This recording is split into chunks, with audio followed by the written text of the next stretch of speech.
He wore 10 heads, but only one listened, and it wasn't his. They crowned him king, but the voice in the fire ruled him.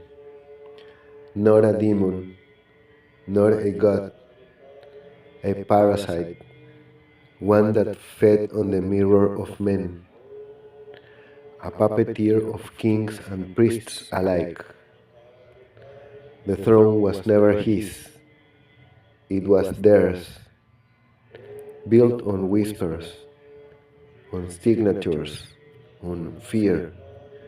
Now the mirror cracks and the whispering stops. The head that was real falls first.